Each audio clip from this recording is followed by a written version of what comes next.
Bismillahirrahmanirrahim.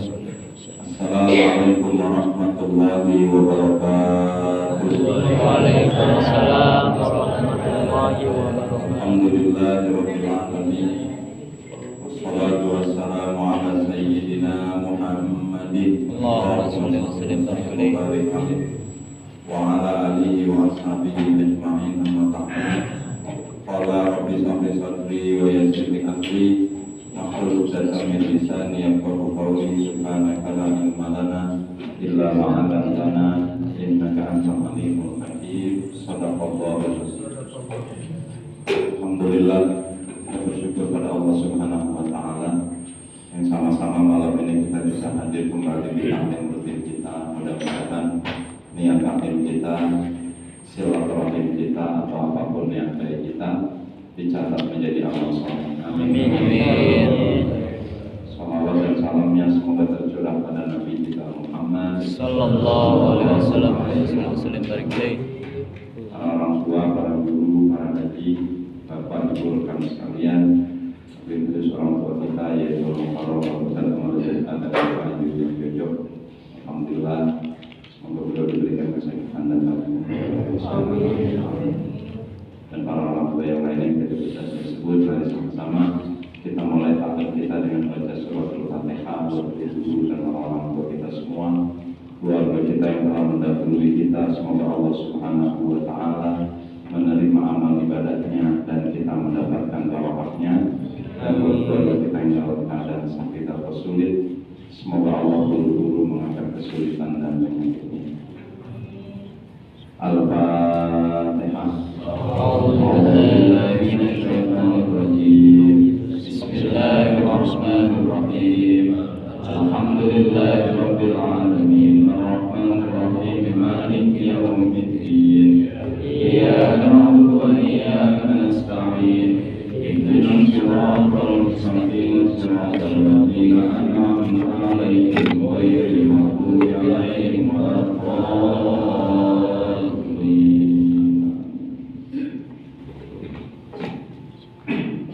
Bismillahirrahmanirrahim. Qala mu'allif rahimahullah wa nafa'ana bihi wa bi ulumihi wa bikum fid dharain radhiyallahu anhu. An Abi Hurairah, dari Abu Hurairah radhiyallahu anhu, semoga Allah meridhoinya.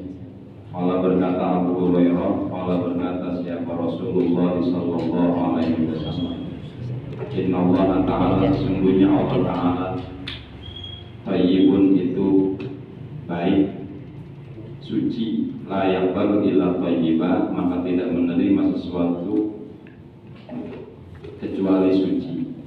Wa anna Allah, dan sesungguhnya Allah amarul mu'minin, memerintahkan orang-orang beriman, bima amara bihil mursalin, sebagaimana Allah memerintahkan para rasulnya.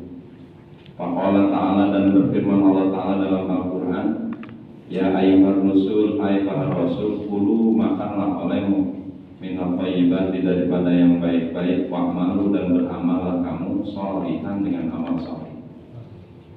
Wa qala ta'ala, ya ayyuhalladzina amanu, hai orang-orang yang beriman, kulu makanlah olehmu min thayyibati ma razaqnakum, dari apa-apa yang baik, apa-apa razaqnakum, yang aku rizkikan kepadamu. Summa dzakara rajula, kemudian menyebut Nabi akan seseorang, yutilus safara, yang dalam perjalanan yang sangat jauh, ash'asa akbaro, ash'asa yang rambutnya acak-acakan, akbaro yang mukanya penuh debu, yang mudu yadaihi, yang dia memanjangkan tangannya ila sama, ke langit, maksudnya begini, berdoa, ya Rabbi, wahai Tuhanku, wa mat'amuhu haramun, tapi makanannya haram, wa masrabuhu haramun, dan minumannya haram, wa malbasuhu haramun, pakaiannya haram, wa ghadhiyu bil haram, dan gizinya dari yang haram. Fa anna yustajabu lahu, maka bagaimana doamu bisa diijabah. Rawahu, meriwayatkan hadis ini Muslimun, oleh Imam Muslim. Al hadisul hadiya asyara, wallahu a'lam bissawab. Hadirin jamaah rahimahullah. kita akan membahas satu hadis penting sebagai pengetahuan dan pegangan kita sehari-hari. Yang pertama di sini diomongin tentang kalau Allah itu thayyib. Thayyib itu artinya thahir. Thahir itu artinya suci. Jadi Allah itu at-thahir ay munazzahun anin naqaisi kulli. Suci dari kekurangan semuanya. Jadi karena Allah itu suci, sesuatu yang nggak suci nggak diterima. Misal kita sholat, syarat sholat itu kan kudu bersuci ya, kudu suci. Sholat itu harus suci.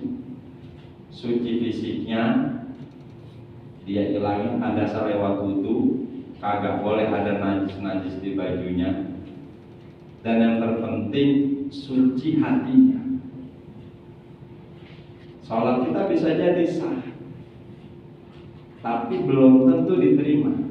Nah, kalau sholat sama gampang, wudunya bener, ngadep kiblat, kagak ada najis, masuk waktu, bacaannya bener, udah sah namanya itu sholat. Cuma diterima kagaknya, kagak tahu. Kita sholat nih Pak.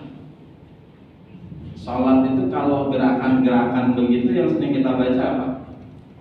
Allah, Allah, semuanya rata-rata Allah. Cuma satu bangun dari ruku, sami Allahu liman, itu doang. Sisanya Allahu Akbar semua. Itu begitu kita ngomong Allahu Akbar, itu kita ikrar. Ikrar itu kita ngucapin janji sama Allah kalau Allah doang yang gede, kita kecil. Makanya disuruh sering Allahu Akbar. Makanya sholat itu kalau di dalamnya ada sombong, ya kagak bisa. Kagak bisa. Sholat merasa sombong, orang lain kagak ada yang benar, kita doang benar. Mungkinan rapi sholat, sombongnya makin jadi. Begitu.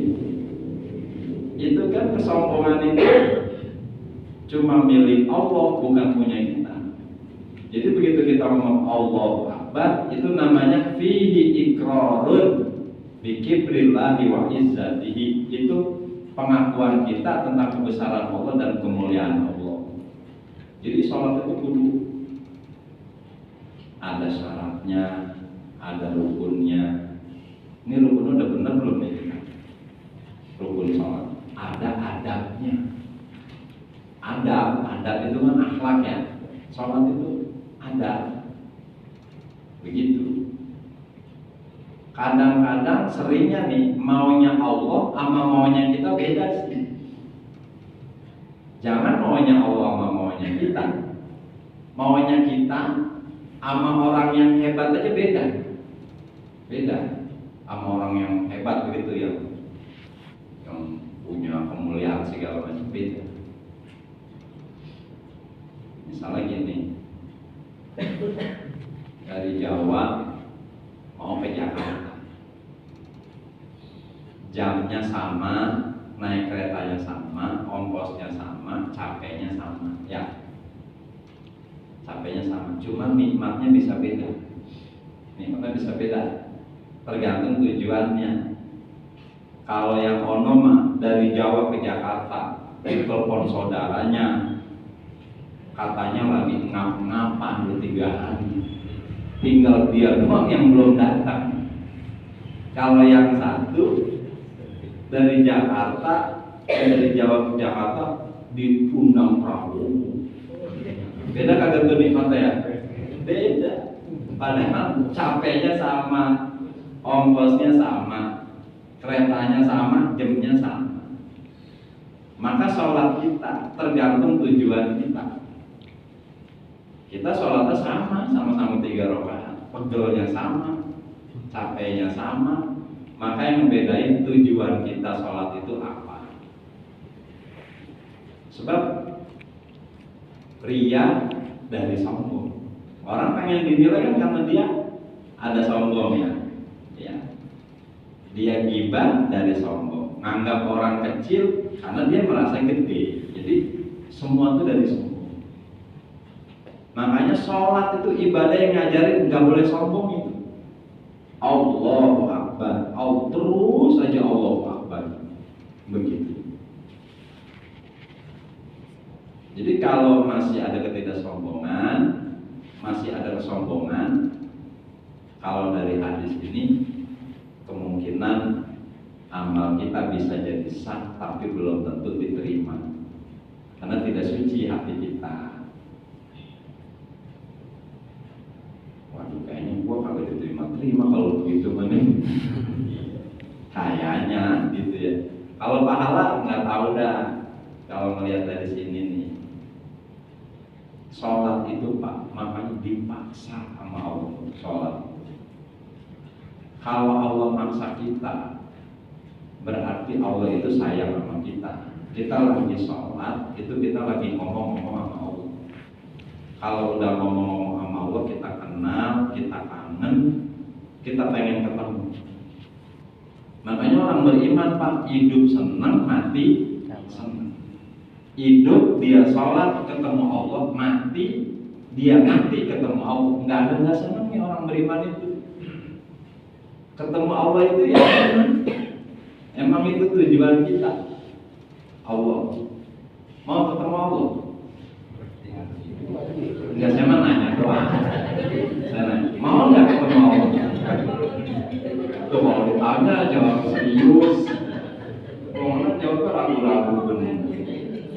Terus saya mau nanya nih, Bapak Ibu sholat maunya diwajibin apa kagak sih? Ini nggak apa-apa, ini mah ngobrol-ngobrol kita doang. Nggak bakal dicatat sama malaikat. Kita udah tahu wajib ya. Enggak, saya mau dari hati kecil nih. Ini sholat maunya diwajibin apa disunahin sih?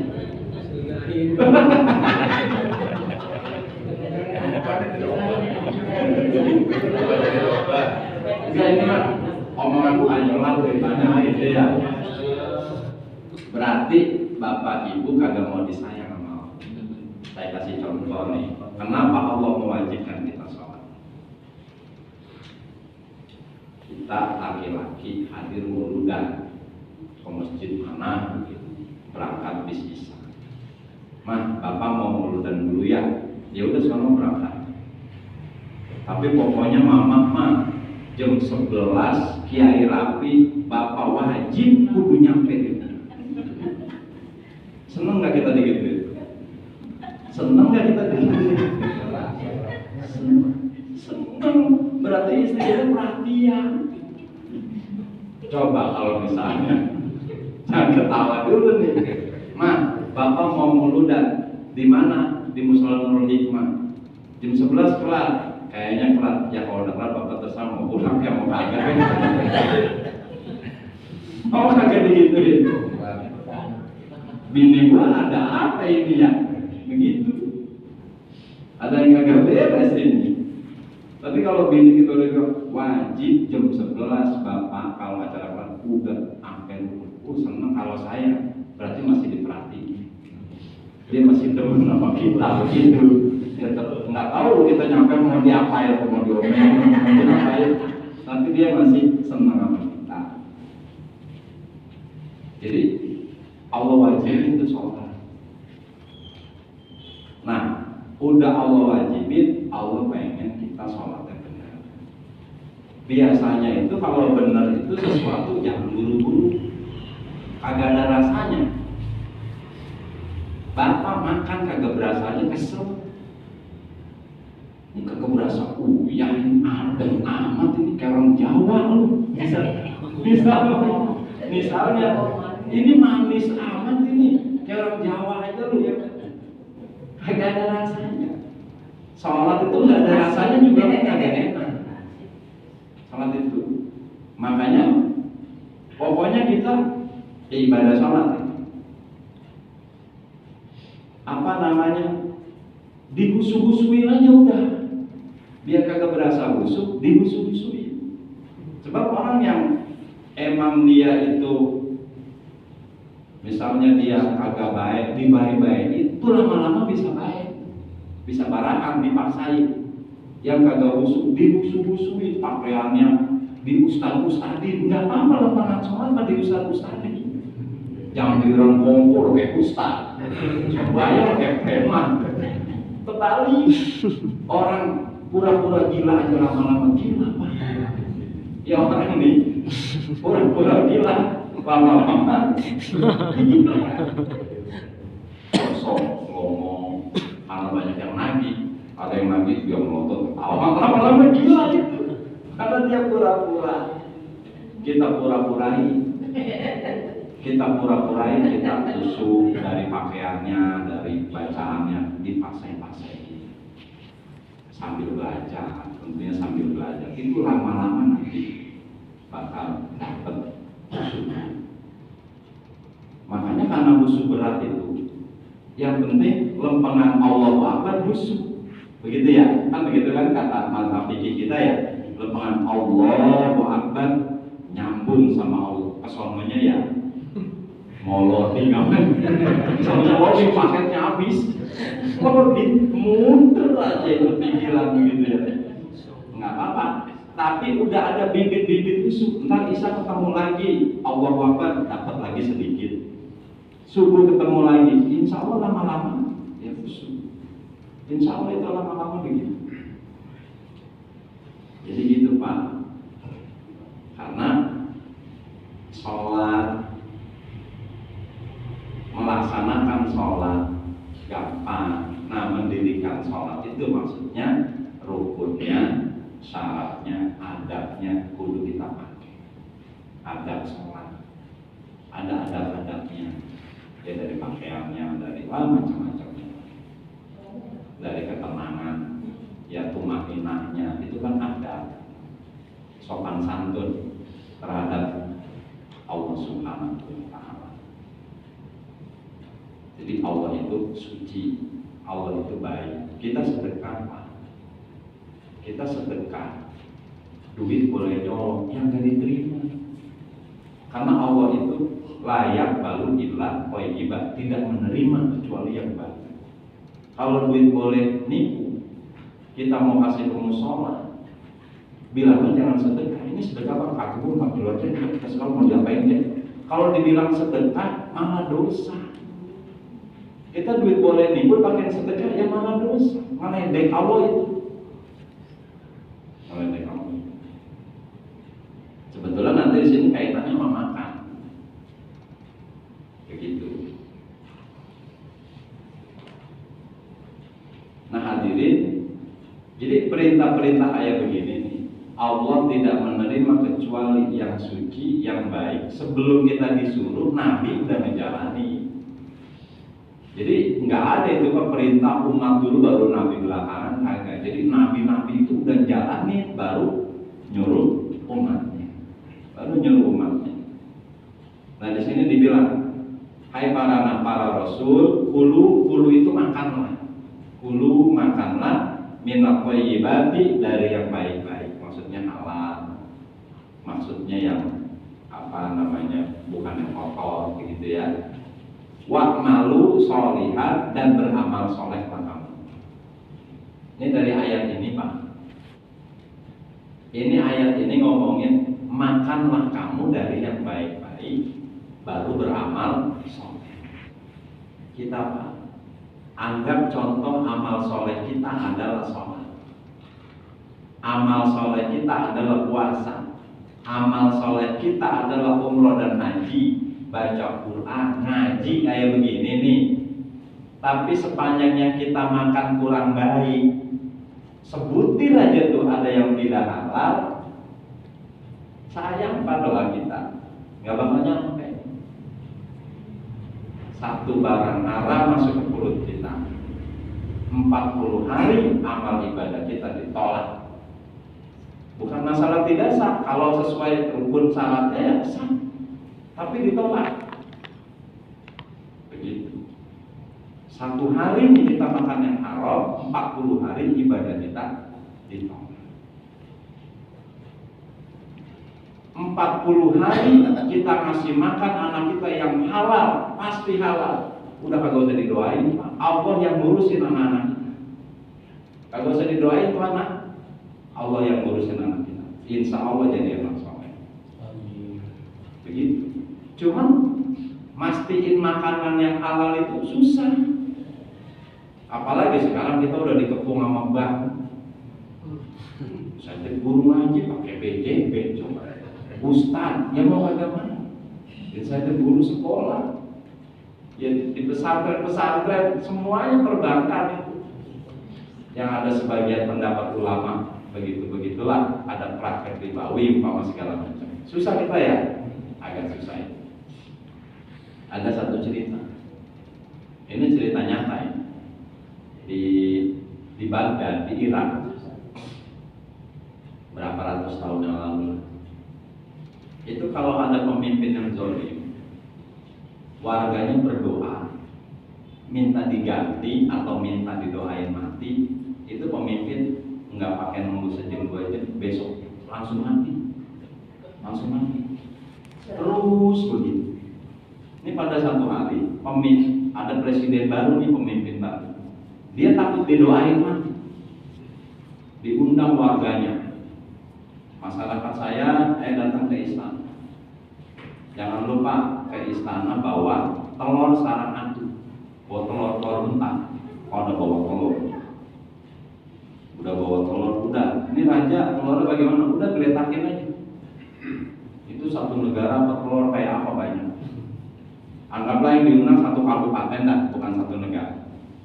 Atau satu kecamatan, itu telur udah banyak banget tuh ya. Udah banyak banget. Satu orang. Kalau udah ditaruh, masyarakat pulang, besoknya diundang lagi. Warga yang kemarin bawa telur datang lagi ke istana. Pada datang dia ke istana. Begitu dia datang ke istana, kata raja, ambil telur kalian yang kalian bawa kemarin. Keder kagak tuh? Telur gua yang mana? Semua yang telur kecil ngambil yang gede. Iya begitu, keder. Nah ini menurut hukum bagaimana ini? Walaupun tidak haram, jatuhnya syubhat. Karena bisa jadi telur yang dia bawa ketukar sama punya temannya. Jadi ketukar-tukar, jadi syubhat. Udah pulang, raja bisa memastikan bahwa rakyatnya udah mulai makan barang yang syubhat. Nggak lamanya raja zalim. Didoain kagak mati-mati karena doanya udah kagak manjur.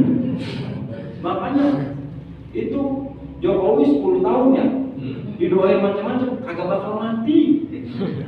Karena doanya gak ada yang tajam. Yang ngedoain penjahat semua. Ya ada banyak penjahatnya juga. Jadi begitu. Jadi doa kita itu, jadi faedah makanan itu luar biasa. Pertama dia yunawwirul qulub, bikin hati kita terang. Kedua, hasalut taufik, menghasilkan semangat ibadah. Kan ada taufik hidayah. Hidayah itu kan petunjuk. Petunjuk ini nggak bisa didapat kalau belum ada taufik. Kita semangat dulu ibadah. Begitu. Kalau udah mulai berasa segen-segen ibadah, ingat, tadi gua makan dari mana ini? Tadi makan barang dari mana ini? Ada yang agak beres deh. Kalau udah mulai ibadah segan-segan itu biasanya begitu. Biasanya. Ulama-ulama hebat Pak, yang derajat diangkat tinggi. Itu bukan karena amalnya yang banyak, bukan sholat malamnya yang hebat, puasa yang hebat, bukan rata-rata dari amal-amal kecil. Kayak Imam Ghazali lah. Siapa yang kenal Imam Ghazali?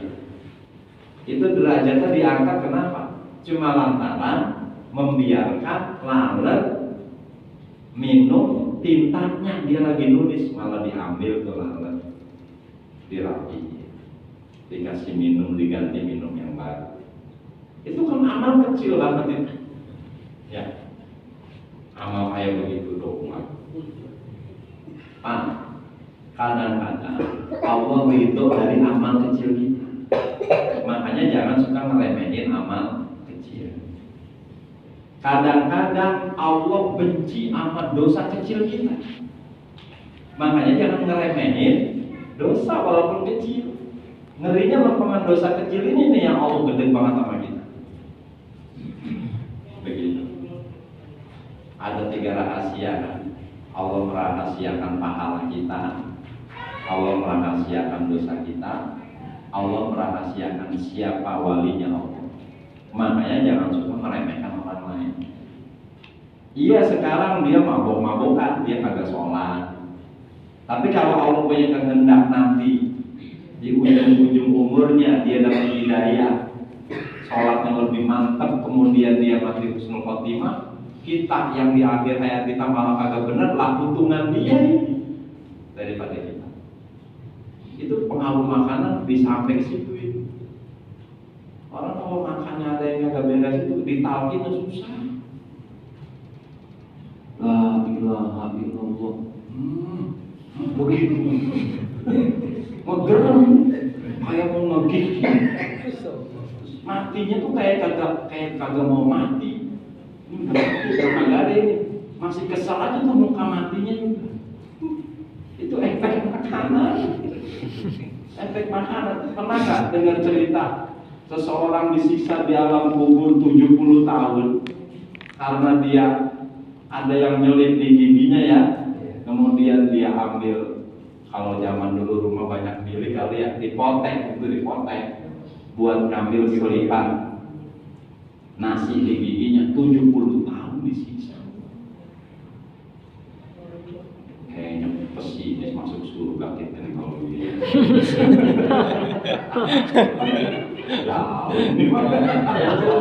Kita semua udah nggak apa-apa pesimis aja, jadi kita giat ibadah daripada optimis. Kita berjok umur pas disuruhnya repot.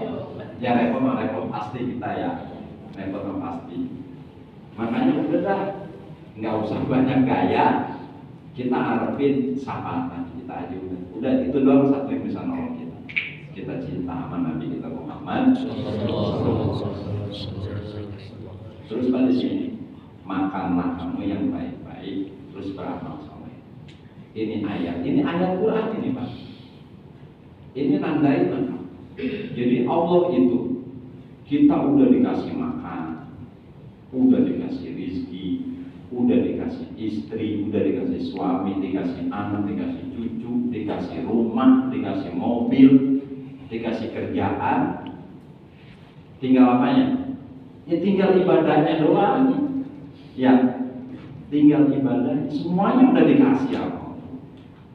Apa kebutuhan kita yang gak dikasih? Pengen punya istri dikasih, pengen punya kerjaan dikasih. Ya sakit kadang-kadang aja sering sehatnya ya. Ya sekarang tinggal ibadah. Tinggal ibadah. Begitu. Makanya Pak, doa makan itu dihubung-hubungkan dengan apa? Allahumma barik lana fima razaqtana. Coba makan dikaitkan dengan apa? Allahumma barik lana, ya Allah berkatilah kami fima razaqtana, dari apa-apa yang Engkau rizkikan kepada kami, mimma razaq waqina, dan hindari kami karena dari api. Bisa memberikan makan, bisa. Masya Allah. Sebab rata-rata kalau makan itu hakul adami, hak orang yang kita makan biasa. Kalau hak Allah mah memang rezeki dunia ini Allah siapin buat kita makan. Yang romannya itu burung cakep juga kita mau makan mah boleh, makan mah potong aja. Itu burung miliaran kita pengen, lah potong aja orang burung halal. Itu kambing udah ditawar 10 miliar kita pengen, ya potong aja orang kambingnya halal. Boleh, memang dunia ini buat kita.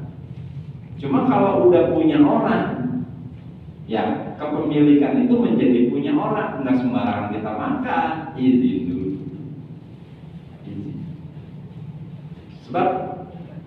Misalnya dia punya ayam, aku kamu juga nih ayam, ngarang di rumah gua. Nah ayam memang bergerak. Diem aja.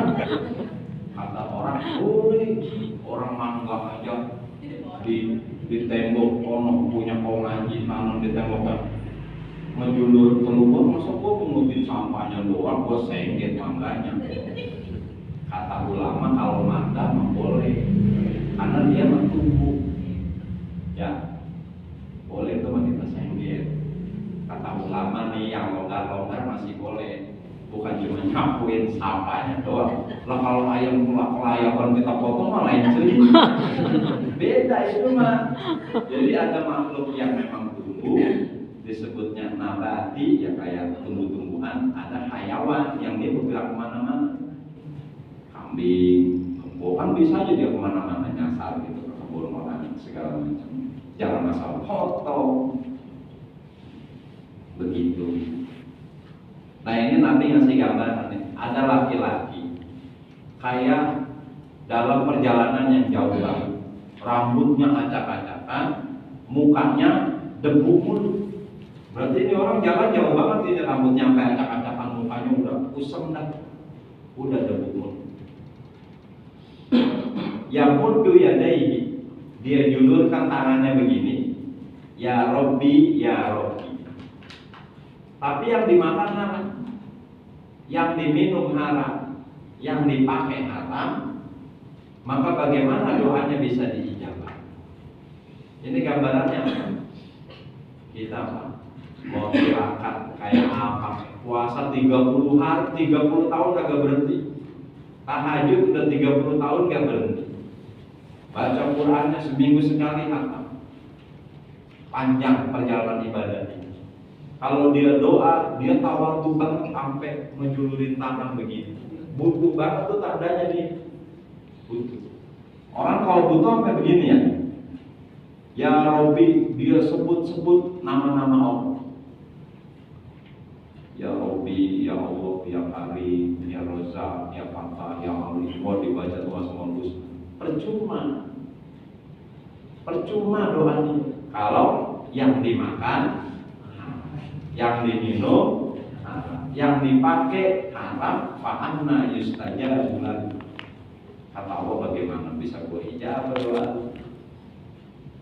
Dia kata doa lu pakai Asmaul Husna, muji-muji Allah. Biar kata tangan kamu sampai butuh banget kelihatannya, biar kata udah lama ibadah kamu, kalau yang dimakan, diminum, dipakai masih yang haram, susah rasanya, susah. Jadi masya Allah, kita Pak bersyukur sama Allah itu cukup makan yang halal. Kita makan, minum halal, udah dianggap bersyukur itu. Udah dianggap bersyukur. Jadi bilang bismillahnya tuh jadi pahala. Selesai makan bilang alhamdulillahnya jadi pahala beneran. Tapi kalau boleh ngomong, ayam boleh motong nih tahun baru nih dikit lagi. Ayam siapa tahu?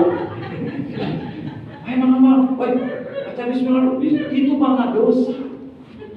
Seolah-olah bersyukur sama ayam colok. Ya begitu ya. Udah begitu alhamdulillah.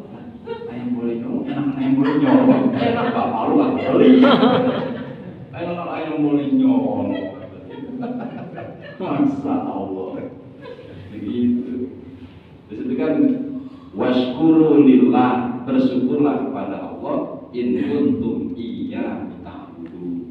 Jika kamu termasuk orang-orang yang masih menyembah Allah, bersyukur kepada Allah cukup makanan kita halal.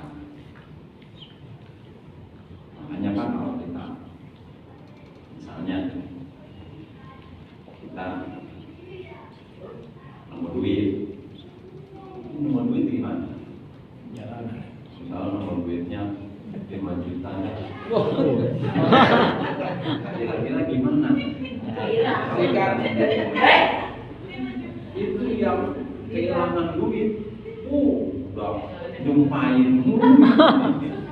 Udah nyumpain. Pokoknya kalau sampai dia kagak ngumumin, buat sumpah yang tengah turunnya berantakan semua. Kata kita, wah amal gak ada urusan. Ya karena kita nggak yakin sama perhitungan Allah nanti sebetulnya. Kalau kita yakin Allah bakal ngitung, walaupun cuma satu butir nasi, kagak bakal berani. Ya, karena emang kita mah mikirnya yang sekarang aja, yang pernah saya kasih gambaran. Saya pernah ngomong di sini untuk menguji keyakinan kita. Saya bilang begini, saya pernah sering sekali saya sampaikan. Enak, ente mau nggak bagi duit 1 juta sekarang? Tapi kalau besok 2 juta, pilih yang mana? Pasti. Yang sekarang. Tentu. Emang mikirnya begitu. Kata dia perhitungan Allah belum. Padahal wa hisabuhum 'ala Allah. Nanti Allah pasti bakal menghisab kita. Pasti itu. Kita akan mati. Kita akan berurusan dengan segala pola kehidupan kita dari mulai balik. Cuman Allah kan selalu membuka pintu taubat. Allah buka pintu taubat kita. Begini, banyak yang harus kita taubatin. Sholat terutama. Orang kan sholat sebelum waktunya sah nggak? Kagak. Dia wajib mulai. Ya. As-sholatu qoblal waqti la tasihu wa tajibul i'adah. Orang sholat sebelum waktunya tidak sah dan wajib mulai. Kalau nggak sah itu masih dapat pahala.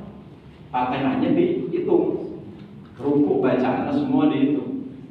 Tapi sholat sesudah waktunya itu tidak diterima, bukan tidak sah. Ghairul maqbulah wa tajibut taubah, dan dia wajib taubat. Kalau sesudah waktu itu maksudnya gini, subuh jam 9 dulu, udah 10 tahun. Udah 10 tahun. Subuh jam 9 dulu. Itu kan udah waktunya maksudnya ya. Itu mah ghairul maqbulah, tidak diterima. Wa tajibut taubah, bukan cuma wajib qada, wajib taubat.